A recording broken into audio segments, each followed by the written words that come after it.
Hello everyone, welcome to the Computer Center's practical series. In today's session, we'll study about using Wireshark to examine HTTP and HTTPS traffic, that is the Hypertext Transfer Protocol and Hypertext Transfer Protocol's secure traffic.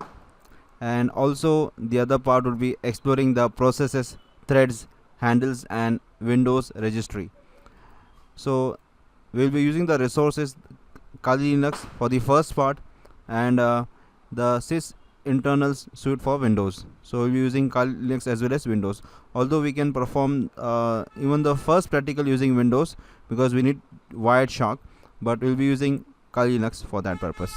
So let us start. So for the first part, we'll be using Kali Linux. So I'm using the VirtualBox. I have Kali Linux installed here. So let us start the machine.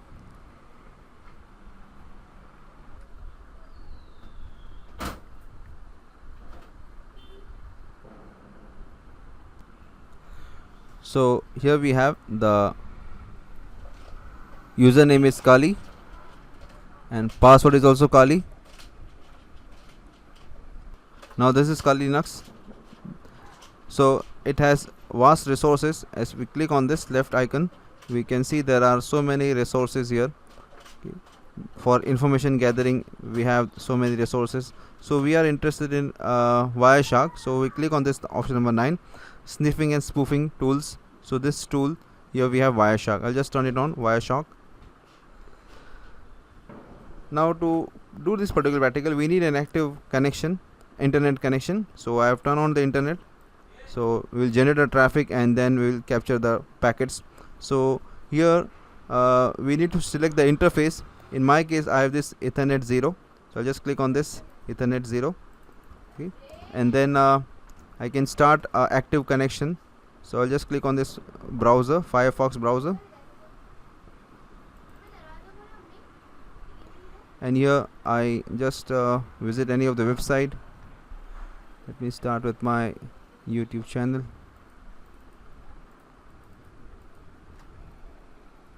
So this is iSmile Academy, and I come back to this.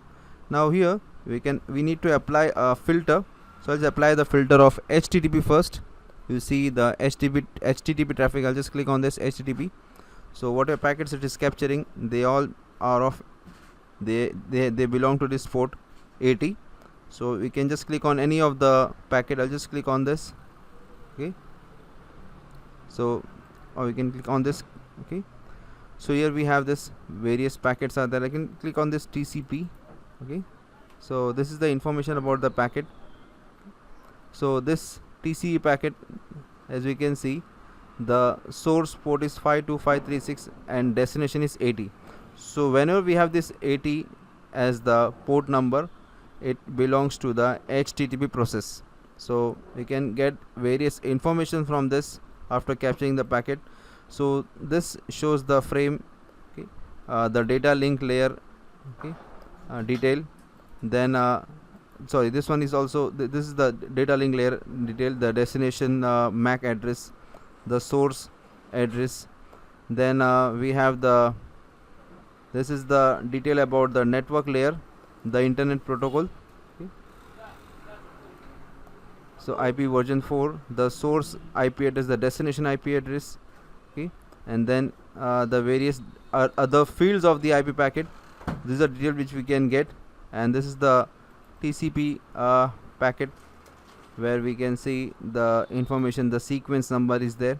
Okay, then acknowledgement number is also there, and various other fields are there. So this is how we can get the information about the packet, which is HTTP packet. Now we want to get information about HTTPS. So we need to apply the filter here. If you don't apply the filter, it will capture all the packets. We are interested in particular traffic. So I'll just type TLS, transport layer security. So now whatever packets we will be getting, they will belong to this TLS. Okay, so I'll just click on any of the packet because all these packets are of HTTPS actually. So here we can see the frame, the Ethernet. Okay, same, we will get the same thing. Only the difference here is that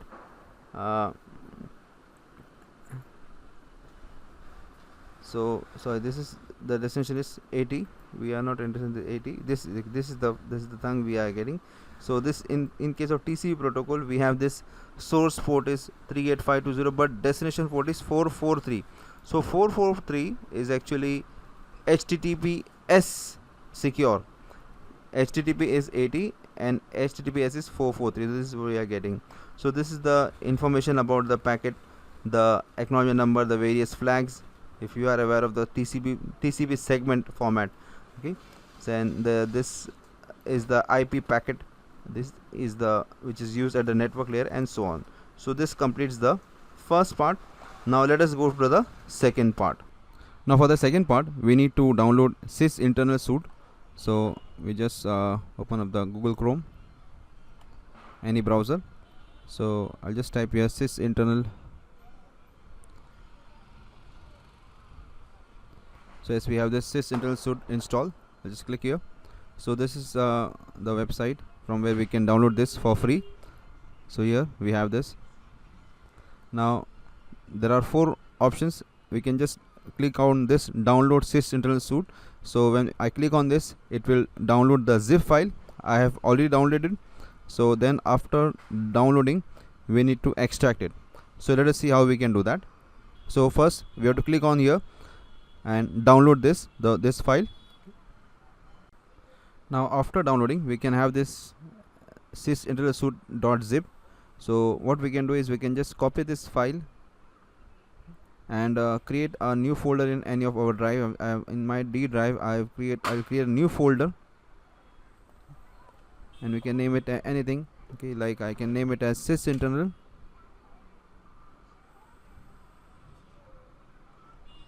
and I can just paste this zip file here.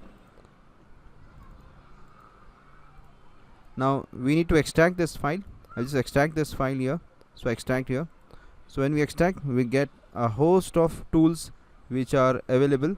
Now what is this sys internal suite? It is a collection of powerful utilities from Microsoft, and they are designed for troubleshooting, diagnosing, and monitoring Windows systems. So some of the key things we have we have a process explorer, then we have process monitor, auto runs, TCP view, there are various utilities which we can use. So in our case, we will see the process explorer. Okay, so let us see what we can do with the process explorer. I'll just scroll down, and here we have, this is the process monitor.exe, process monitor 64.exe. This is process explorer, and this is 64. I'll just right click and run as administrator. I'll say yes. So here we have this the detailed, okay, of all the processes which are running. So this is the process explorer, and it gives all the details about all the processes which are running in our system right now. So you can see here the parent process, the child process, they all are given. So here we can see in this particular column the CPU utilization, then here we have the private bytes, the working sets, and this is PID, is the process ID. So every process which is running in the system is given a unique process ID, and here the description of the process, what the process is doing. As you can see, there are various processes, and then the company name. So this is how we can use the process explorer. We can even actually get more detail about this by clicking on any of the process. As you can see here, about the things which are there. So this was regarding the first part, is the processes. Now let us see the second part of this. Now for the second part, we will be exploring the threads. So threads are similar to processes. They are, we can say, lightweight process. They are very easy to handle. So we divide this process into threads. Okay.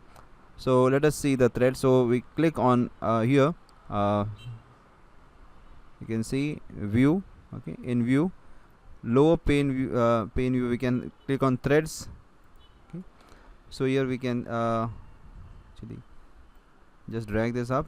So here we have the threads. So when I click on any of this process here, you can see the threads which are associated with the process are shown. So thread is a lightweight process. So this process consists of these are the various threads, okay, and the state, as you can see, the state is given, the wait, reason why the state is in the waiting state, and this is the thread ID, okay, and this is the user time, the kernel time, the CPU time, when this thread was started running, the start address, and you can see the various things which are associated, context switching, etc. All the details of the threads are available. When we click on any of this process, the related threads are shown here. So this is how we can see the threads. Now next thing which we have is the handles. Now in this option we have this handles here. I'll just click on this handles. So these are the handles associated with this particular process. So first of all, what are these handles? So in Windows, a handle is an abstract reference used by the operating system to access various system resources and objects like files, processes, etc. So they are serving as the pointers, so that we can actually share the objects, okay. So there are various types of handles, like we have file handles, process and thread handles, etc. So you can see here we have this handles which are associated with this one. Then here these are the various handles, okay. So with Explorer we have these are the various handles, okay. Okay. So this was regarding the handles. Now we'll see the last part is a registry. Now in the last part we'll see the registry editor. So what, for that purpose we will just click here and REGI. As you can see, this is the registry editor. I just click on this and run as admin. Yes. So it will give this information to us, okay, this window, okay. Now what this registry editor is, so actually this is a built-in Windows utility which allows users to view and edit the Windows registry. So it has actually the hierarchical database which is used by the operating system to store the various configuration settings and options for the operating systems. So the significance, as we can see, is we can have the configuration management. So it allows us users to configure system settings and control system behavior.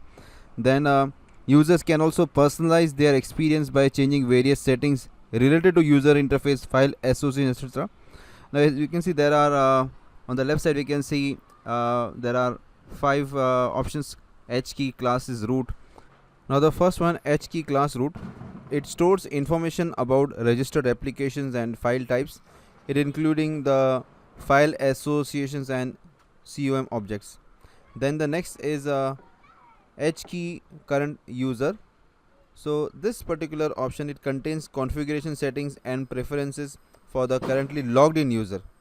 Then the third is H key local machine. So it contains configuration settings for the local computer applicable to all the users.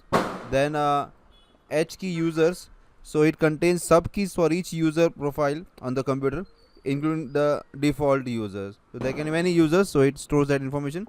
Then H key current user, it contains information about the current hardware configuration of the computer.